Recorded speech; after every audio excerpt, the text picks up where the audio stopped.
Hey everybody, what's going on? It's Caden Cleveland here with the Oklahoma State Senate. You are joining us for a very special episode of OK Senate on Deck. We're joined here with a special guest. Senator Treat, would you mind introducing our guest? I think anyone who has eyes to see knows who this gentleman is, somebody that I respect more than almost anyone. Lose my voice, I get emotional talking about you. U.S. Senator James Lankford, tremendous leader for our state. Excited to have you here today. Thanks, Greg. Thank you. Well, as you can see, Senator Treat's kind of losing his voice, but we still want to know his thoughts. One of the things that we're going to be talking about is the election results that just came out just a few days ago. We're going to be talking about the direction our state is headed, get these guys' thoughts on them, and so hang tight, and we'll be right back.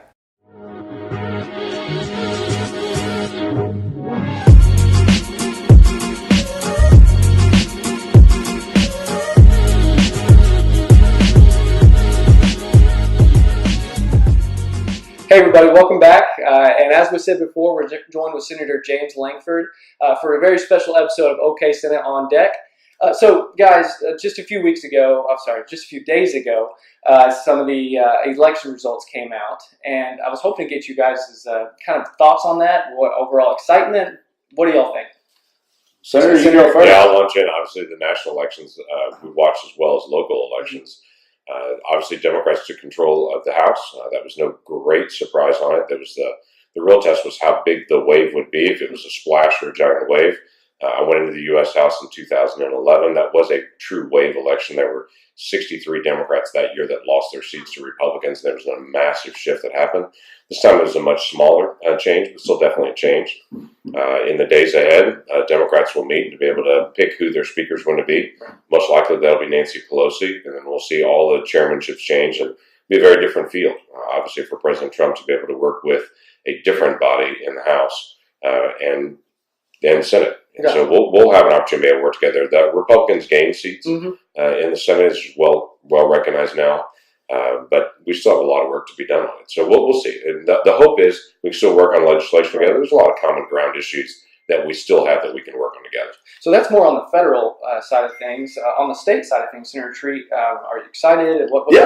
I'm excited to have the elections behind us, first off. For sure, yeah. But secondly, I'm very excited to work with Kevin Stitt. I think he's going to be an amazing leader. I think he's got a lot of real-world experience. People sometimes complain that he doesn't have political experience, but I think he has fresh eyes to look at our problems, fresh eyes to look at opportunities. Right. Speaker McCall, myself, and him, as well as Senator Lankford and some of the federal delegation have been meeting.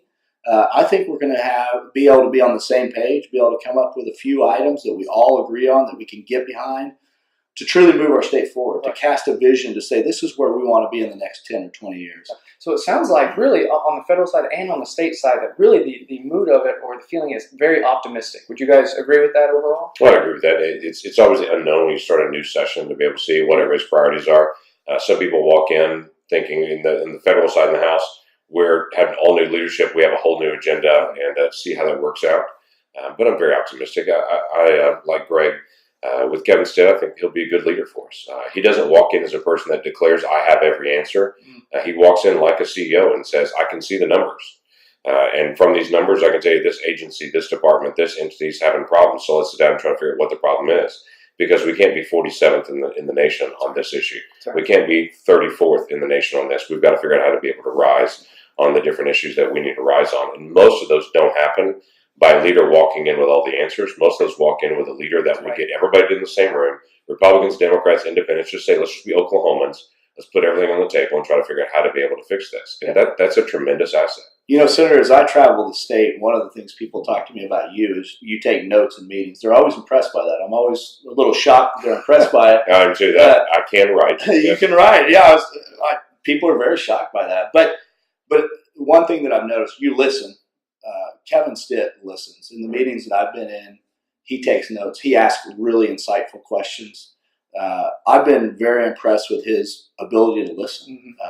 I think he's going to lead, but I think he leads and gets there by listening very intently. The first ever time I met Kevin Stitt was actually at a random staff meeting where we were going over prison recidivism rates. And they were introducing different thoughts and different ways to do that. And in walks this guy through the back door with a notepad, just sits down, takes notes for about 30 minutes, gets up and walks out. Nobody nobody didn't say anything to anybody. I was very impressed by that. So just kind of echoing what you guys said, he's willing to listen and kind of make adjustments as we move forward as a state. So yeah, moving forward, our caucus is going to be going into retreat. We're going to try to come up with 3 or 4 agenda items for our own caucus. Shared vision with the governor, shared vision with the House. We're working on many issues with the federal delegation as well. So I think there's a lot of opportunity. For the first time in a few years, we'll be able to be proactive rather than reactive. Right. And I think we'll be able to lead rather than react. I'm very excited about our future. Right. Right. Well, kind of changing gears here, Senator Lankford, I wanted to kind of ask you about something that's kind of seems very important to you, the juvenile mental health. Right. What is it about that topic that really gets you to want to get after it? I mean, what changes are there in that area that you're working on? So there are a couple issues that for me. People that know me know I worked for 22 years with students in student ministry before I ever went into Congress. And so I don't come from a political background. I come from my family and a people background, especially working with students. But juvenile mental health, as I travel around the state and visit with schools and teachers and school counselors, administrators, with law enforcement, with parents, it comes up over and over again to say this is a gap that's in our state. We're not doing enough to be able to engage on juvenile mental health. If you're in the eastern side of the state and you need to be able to help a student that's a danger to themselves or to others, you're literally going to have to drive all the way to the other side of the state, and there's very limited bed space or very few resources that are out there, even counselors that can help engage with students. Right. This is an area that the state has to be able to work on to be able to discover what can we do to be able to help our students that are in crisis mode. They're in a season that are really difficult seasons. Some kids, they'll talk about a phase that they're going through. They just go right through that, and that's normal. Some kids get stuck in a spot, and they're going to need some help because of, again, danger to themselves or to others. Gotcha. And that's an area that we've got to work on. And it should be a nonpartisan issue. I'm always amazed at some of the dialogues that come up of late, like education or our kids or families. It's not a partisan issue. And for some reason, education is becoming a partisan issue. We all love our kids. Yeah. We all love our school. We all have great respect for teachers. We all are deeply impacted by teachers and administrators in our own life. So that shouldn't be a partisan issue. And the more that there is a push to make schools partisan, the worse it is for our kids in our schools. So let's keep partisanship out of schools. Let's just be able to engage. What can we do to be able to help our kids, our families, what's happening around our community? So whether it's race, whether it's poverty, whether it's our schools, whether it's juvenile mental health, whether it's trying to be able to work on recidivism, whether it's working on economic prosperity and more opportunities for jobs, whether it's transportation, those are all community issues where we should first be Oklahomans before we're ever a party. That's right. That's exactly right. So it sounds like, just kind of a follow-up question here, just a question on the dynamics on how we work on the federal level and on the state level. Is this something that you guys will be working on together, or how does that dynamic work? Well, he and I visited about this before we came in here to film the podcast. So he's getting some information that his staff's put together. This is an issue that I've worked on the criminal justice side, on the adult population more than the juvenile population, to be honest with you. But the holes are bigger in the juvenile side, as Senator Lankford and I talked about before this podcast. And I look forward to trying to figure out how we can tackle this. It's a very serious issue. This isn't just about here and now and about public safety now, but this is about people being transformational generations in their family, getting out of these cycles, being able to be productive citizens, being able to be good husbands, good wives, good productive members of society. So my heart on criminal justice reform is always about trying to get people re-engaged to see their potential. Right. And I think this dovetails very well, and I look forward to seeing how we can work together. Yeah, the vast majority of issues like this are not federal issues. They're state issues.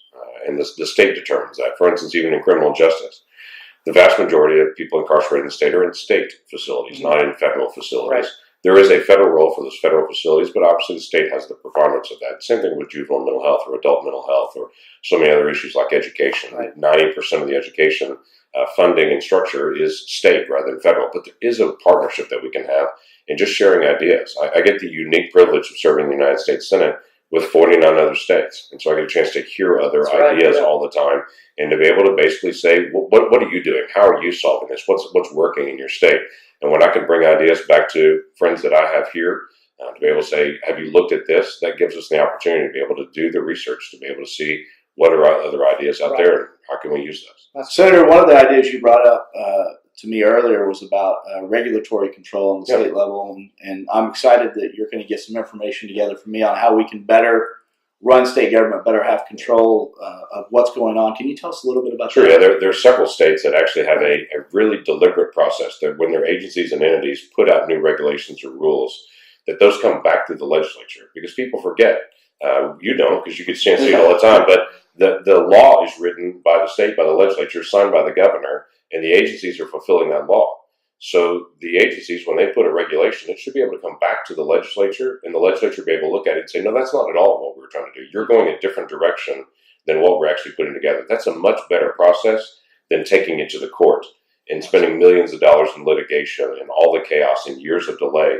Let's form a better partnership between the agencies and the legislature and the governor's office, that when new regulations come out, there's a second set of eyes before they're released out in the public. And that allows everyone to be engaged and have more collaboration rather than push and competition and taking everything to the courts. When it goes to the courts, that is a way that it can be resolved. It's just the least efficient way.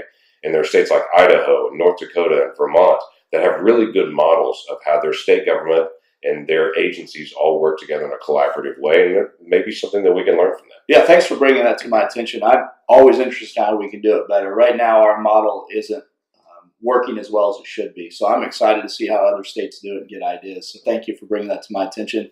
One of the things I've talked about here, Caden knows, is a legislative budget office. We haven't come up with the actual term yet, but one of the things we do is we pass these laws, we pass programs that we think are going to help people, but we don't have any way to verify other than through a lobbying organization or a state agency, and both have interest. I'm not saying it's anything nefarious, but we need some independent information to be able to hold these agencies accountable, but also to make sure we are held accountable for the taxpayers' money. So it's funny, when I was first in D.C. a couple of years ago, people said, is there anything that surprised you? And the first thing I typically say to people is getting the real number. Yeah, because getting the real number for anything is really hard to do, because every outside group, every entity creates their own estimate, their own number of what that is. We have the same issue here with our agencies. They have their own set of books and their own set of numbers, and they release what they choose to. And as we've seen in the past, sometimes there's $30 million that are hidden away. Absolutely. And you can't find it. And you get the call saying, how come you didn't see it, when there's no way to really have the transparency to be able to see it. Finding the real number helps everybody. It does, and I can't tell you how many times I've walked into budget negotiations, and the House has a number, we have a number, the governor's office has a number, and we all say, oh, it's just a few $1 million. But when you're talking about a few $1 million as being small, you've lost touch with reality. So I'm excited to have real numbers. I'm excited about being able to try to be better stewards of the taxpayers' money. Well, I'm super excited just being able to listen to you guys. I mean, seeing how we work on the federal level and on the state level, and just seeing how those two work together really is interesting to kind of see how what you're working on, what Senator Treat's working on, really do kind of mesh together really well. So, well, we're about out of time. Before we sign off, do you have any final things you want to say? I'm going to give him the time. Okay, awesome. Thank you for joining us. Thank you very much. No, glad to be able to join in the conversation. This should be a conversation. We all represent Oklahomans. We all work for the betterment of our state and for people and families in our state. And so we should be able to be collaborative in what we do and how we work together. Though we have different roles, we have different sets of priorities that we have to be able to work on, but our main focus and our priorities should be the families of Oklahoma. That's great. Absolutely. Thank you guys so much for joining us. We would love for you guys to join us again next week. If you want to watch more of our videos, we have them on our Oklahoma Senate website at www. Yeah, I said World Wide Web last time. OKSenate.gov, but I think you have a website for some of your podcasts. We do, actually. Anyone can go to Lankford.senate.gov and get any information about us. Follow us on Senator Lankford on all the social media platforms.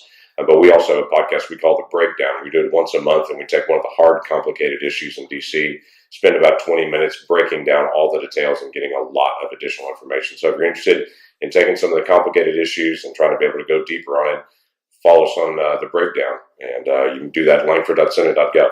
I think that's something that we all may need to take a listen to. It sounds very interesting. Kind of sounds like you're doing that on the federal level, and we kind of do a similar thing here on the state level. So, again, you can find all of our videos on oksenate.gov/protem.